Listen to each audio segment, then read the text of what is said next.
Hurmatli o'quvchilar, bizdagi keyingi mavzu yo'l harakati ishtirokchilarining vazifalari. Biz atamalar mavzusida yo'l harakati ishtirokchisi kim ekanligini gaplashib o'tganmiz. Yo'ldagi haydovchi, yo'lovchi, piyoda hammasi yo'l harakati qatnashchisi hisoblanadi. Keyingisi maxsus transport vositalarining imtiyozlari. Ko'k va ko'k qizil migalka bilan harakatlanuvchi transportlar qayerda imtiyozga ega, qayerda imtiyoz yo'q, shular haqida gaplashamiz. Test savollarini yechishni boshlaymiz. Sanab o'tilgan hollarning qaysi birida haydovchi o'zining transportini ichki ishlar xodimi ixtiyoriga berishga majbur? Ichki ishlar xodimi ish joyiga borish uchun bizdan mashina so'rab bilmaydi. Lekin kechiktirib bo'lmaydigan xizmat vazifasini bajarish uchun so'rash huquqiga ega. Haydovchi yo'lakay yo'nalishda kimga transport vositasini taqdim etish shart? Birinchi javob: yo'l xizmati xodimlari. Bular yo'ldagi obodonlashtirish, yo'lni ta'minlash xodimlari. Bular bizdan mashina so'rash huquqiga ega emas. Ikkinchisi, tibbiyot xodimlari esa so'rash huquqiga ega. Javob ikkinchi.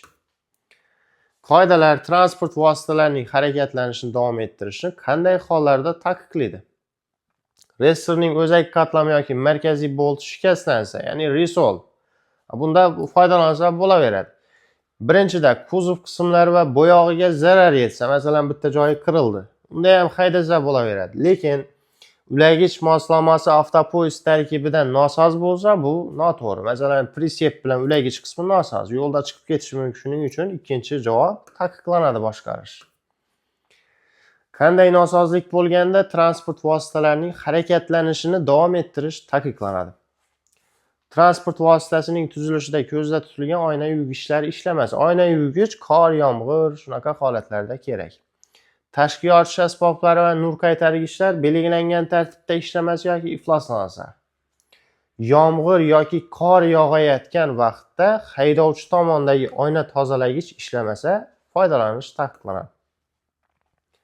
Transport vositalari ixtiyoriga berilgan vakolatnomasi bo'lgan shaxs o'zining ishtirokida transport vositasini boshqa shaxsga topshirishi mumkin. Masalan, meni transport vositam o'zim ishtirokimda qaysidir do'stim, qarindoshim yoki begona shaxs agar shu transport vositasini boshqarish huquqini beruvchi haydovchilik guvohnomasi bo'lsa yoki sug'urtada ism familiyasi ko'rsatilgan yoki umumiy boshqarish huquqini beruvchi sug'urta bo'lsa, foydalansa bo'ladi.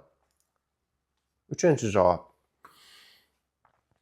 Yonilg'i uzatish tizimi zich, germetik emasligi ma'lum bo'lganda haydovchi nimalarni bajarish shart? Nosozlikni bartaraf etish, agar buni iloji bo'lmasa, ta'minlash yoki to'xtab turish joyiga evakuator yoki shatakka olish orqali olib borish chorasini ko'rish kerak. Rul boshqaruvi ishlamayotgan transport vositasini, ya'ni rul qismi, boshqaruv qismi ishlamaydigan transport vositasini qisman ortish usuli bilan shatakka olib, ustaxonaga, ta'minlash joyiga olib borishga ruxsat etiladi. Sutkaning qorong'u vaqtida, sun'iy yoritilmagan yo'llarda yoki yetarli ko'rinmaydigan sharoitda yonmaydigan orqa chiroqlar bilan harakatlanishga ruxsat etiladimi? Yo'q, orqa chiroqlar yonmasa, harakatlanish taqiqlanadi. Reaksiya va diqqatni pasaytiruvchi dori-darmonlar ta'sirida transport vositasini boshqarish taqiqlanadi. Qaysi hollarda sizga harakatni davom ettirish taqiqlanadi? Hatto ta'minlash ustaxonasiga ham, agarda faralar va orqa gabarit chiroqlari nosoz bo'lsa. Faqat yetarli ko'rinmaslikda bu holatda ham haydash mumkin emas. Kunning qorong'u vaqtida bu holatda ham haydash taqiqlanadi. Demak, javob har ikki sanab o'tilgan holatda.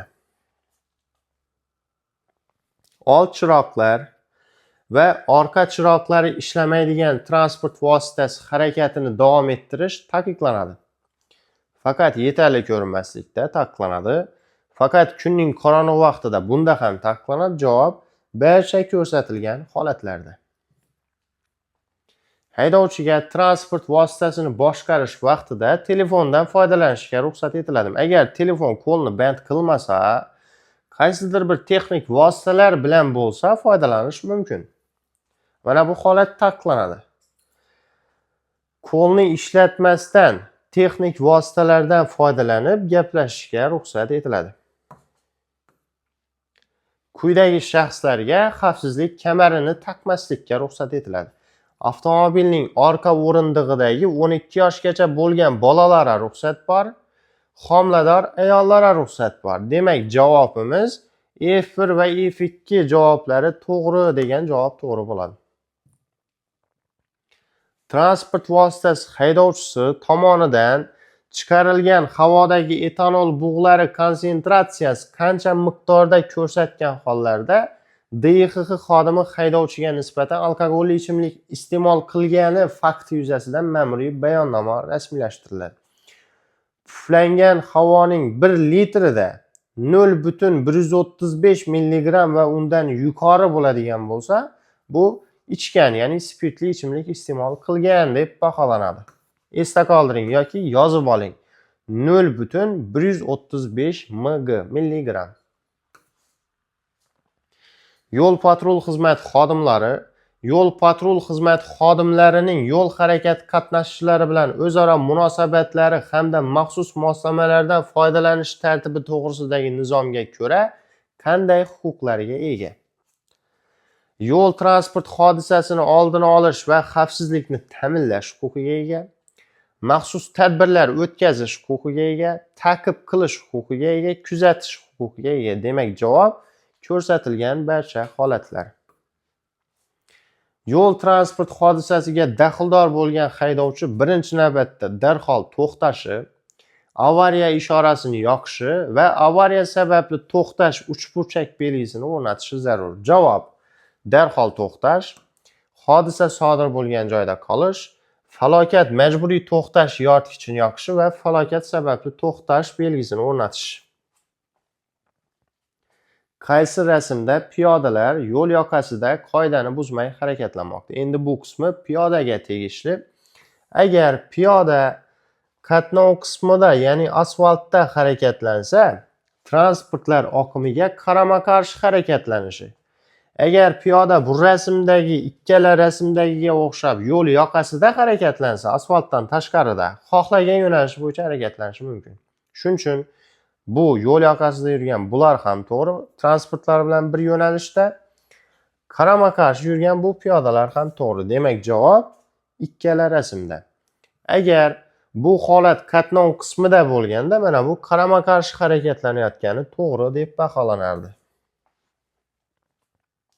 Trotuar yoki piyodalar yo'lkasi bo'lmasa, piyodalar velosiped yo'lkasidan harakatlana oladimi? Ha, harakatlana oladi. Lekin velosipedchilar piyodalar yo'lkasidan harakatlana olmaydi.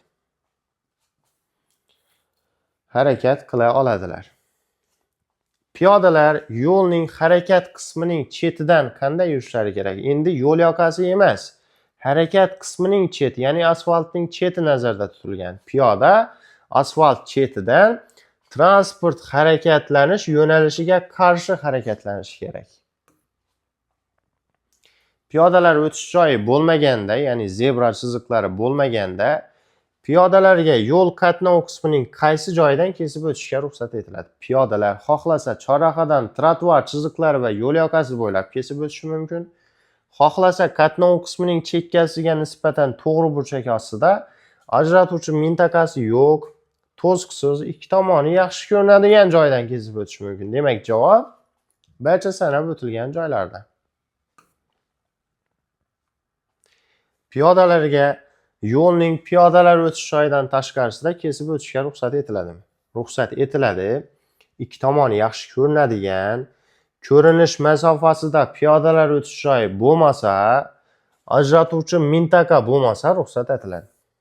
Javob: piyodalarga ko'rinadigan oralikda o'tish joyi yoki chorraha bo'lmasa, ajratuvchi mintaqasiz to'siqsiz yo'llardan kesib o'tishlari mumkin.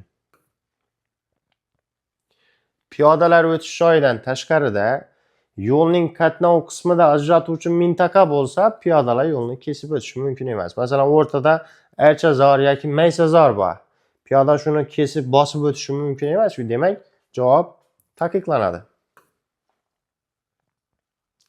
Qatnov qismi chetida turgan piyoda yalt-yalt etuvchi migalka bilan harakatlanayotgan maxsus transport vositasini ko'rganda qatnov qismidan o'tmasligi shart. Jihozlangan bekatlari bo'lmagan tramvay to'xtash joylarida unga chiqish uchun qachon qatnov qismiga chiqishga ruxsat etiladi? Tramvay qachon kelib to'la to'xtasa, keyin tramvayga qarab yurish mumkin. Javob: tramvay to'la to'xtagandan so'ng. Qaysi rasmda piyoda qoidani buzmay harakatlanmoqda? Bu piyoda yo'l yoqasidan harakatlanmoqda, asfaltdan tashqarida. Bu to'g'ri, xohlagan yo'nalishi bo'yicha yuradi. Bu piyoda qatnov qismida harakatlanmoqda. Bu transportga qarama-qarshi yurish kerak edi, bu noto'g'ri.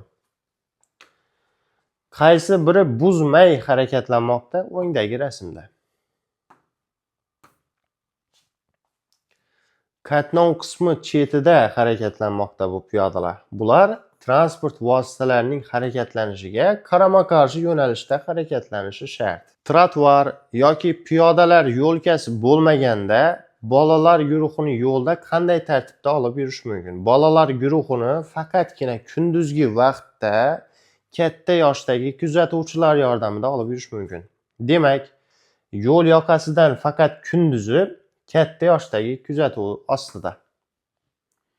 Qaysi rasmda piyodalar yo'lni qoidani buzgan holatda kesib o'tmoqda? Bu rasmda qoida buzilmagan, piyodalar o'tish joyini o'tib turibdi.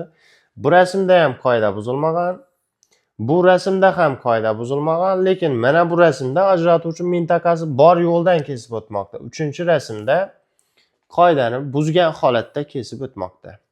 3-rasmda. Piyodalar to'xtab turgan avtobusni yoki trolleybusni orqa tomonidan yo'lni kesib o'tish shart. Nimagaki, orqasidan o'tsa bu tomondan kelayotgan transport piyodani ko'radi. Lekin oldidan o'tsa piyoda ko'rinmaydi. Avariya bo'lish ehtimoli bo'ladi. Shuning uchun avtobus va trolleybusni orqa tomonidan, tramvayni oldi tomonidan yo'l kesib o'tiladi. Bunda orqa tomonidan, tramvayda bo'lsa oldi tomonidan. Qaysi javobda yo'lovchilar uchun chiqish va tushish maydonchasi bo'lmagan sharoitdagi yo'lovchilar chiqish va tushish joylari to'liq ko'rsatilgan? Yo'lovchilar transport vositasining o'ng tomonidan, ya'ni trotuar, o'ng tomonda trotuar bo'ladi yoki yo'l yoqasi tomonidan chiqib tushishlari shart. Javob: yo'l yoqasi yoki qatnov qismi yo'q, trotuar yo'q, qatnov qismi yoki trotuar yo'q, trotuar yoki yo'l yoqasi tomonidan, ya'ni transportning o'ng tomonidan chiqib tushishlari kerak. Yo'lovchilarning transport vositalariga qatnov qismi, ya'ni chap tomondan chiqishlariga qachon ruxsat etiladi? Qachonki trotuar yoki yo'l yoqasi tomonidan chiqish yoki tushishning iloji bo'lmagan hollarda, agar bu harakat xavfsizligiga xavf tug'dirmasa va boshqalariga xalaqit bermasa ruxsat etiladi. Yo'lovchilarga transport vositasini boshqarayotganda uni chalg'itishga ruxsat etiladimi? Javob: taqiqlanadi. Yo'lovchilarga taqiqlanadi, ya'ni yo'lovchini bilamiz kim ekanligini. Transport vositasi harakatlanayotganda haydovchini chalg'itish. Javob to'g'ri. Harakatlanayotgan bortli yuk avtomobillarida tik turish. Bu javob ham to'g'ri. Transport vositasi harakatlanayotgan vaqtda uning eshigini ochish. Bu javob ham to'g'ri. Demak, barcha sanab o'tilgan holatlarda yo'lovchiga harakat taqiqlanadi bunday harakatlar. Endi chorrahaga keldik. Agar chorrahamiz xuddi shunday belgisiz tartibda belgilangan bo'lsa, o'ng qo'l qoidasi ishlaydi. Lekin bu joyda birinchi maxsus transport vositasi o'tadi. Keyin mana bu uchala transport vositasi o'ng qo'l qoidasi bo'yicha kimning o'ng qo'li ochiq bo'lsa, o'sha oldin harakatlanadi. Mana bu yashilning o'ng tomoni ochiq. Shuning uchun maxsus transport birinchi, yashil ikkinchi, qizil va ko'k uchinchi bo'lib harakatlanadi bir vaqtda. Savol: ko'k avtomobil uchinchi bo'lib ayni vaqtda qizil bilan birga harakatlanadi. Bu chorraha mavzusi, buni keyin o'tamiz. Qaysi transport vositasining haydovchisi birinchi navbatda harakatlanish ustunligiga ega? Bu yerda mana bunaqa sariq zarg'aldoq rangli mayoqcha harakatlanishda imtiyoz bermaydi. Shuning uchun ikkalasi bir xil imtiyozli transport. Bular o'ng qo'l qoidasi bilan o'tadigan bo'lsa, yashilning o'ng tomoni ochiq. Yuk avtomobilining o'ng qo'lida yashil turibdi. Shuning uchun yashil ustunlikka ega. Kim ustunlikka ega? Yengil avtomobil haydovchisi. Qaysi transport vositasining haydovchisi yo'l berishi kerak? Bu yerda chap tomondan maxsus transport vositasi yaqinlashib kelmoqda. Shuning uchun yengil avtomobil haydovchisi yo'l berishi shart. Qizil avtomobilning haydovchisi yalt-yalt etuvchi chiroq, mayoqcha va maxsus tovushli ishora yoqilgan transport yaqinlashib qolganda yo'l berishi shart. Qarang, agar maxsus transport vositasi sizning orqangizdan kelayotgan savol tushsa, javob yo'l berishi bo'ladi. Agar maxsus transport vositasi oldingizdan qarama-qarshi harakatlanayotgan bo'lsa, javob xalaqit bermasdan harakatni davom ettirish bo'ladi. Hozir bu yerda bizning orqamizdan kelmoqda, shuning uchun javob yo'l berishi. Mana bu savolda ham yuk avtomobilini maxsus transport orqasidan kelmoqda. Shuning uchun bunda ham javob haydovchi maxsus tovushli ishorani yoqqan holda yaqinlashib kelayotgan transport vositasiga yo'l berishi zarur bo'lganda to'siqsiz o'tib ketish uchun o'zlarini yo'lning o'ng tomoniga olib to'xtashi zarur. Ro'parada endi bunda maxsus transport bizga qarama-qarshi harakatlanmoqda. Bunday holatda xalaqit bermasdan harakatni davom ettirish mumkin. Javob: yo'l yoqasida to'xtashi yo'q. Yalt-yalt etuvchi chiroq mayoqchasi yoqilgan avtomobilga xalaqit bermasdan harakatni davom ettirish. Qora avtomobil chorrahani mana bu yerda birinchi bo'lib maxsus transport tez tibbiy yordam avtomobili o'tadi. Keyin ikkalasi ham asosiy yo'lda turibdi. Qora to'g'riga o'tmoqchi, oq chapga buriladi. Qoida bo'yicha chapga burilishda, mana bu avtomobil chapga burilishida qoraga yo'l berishga majbur.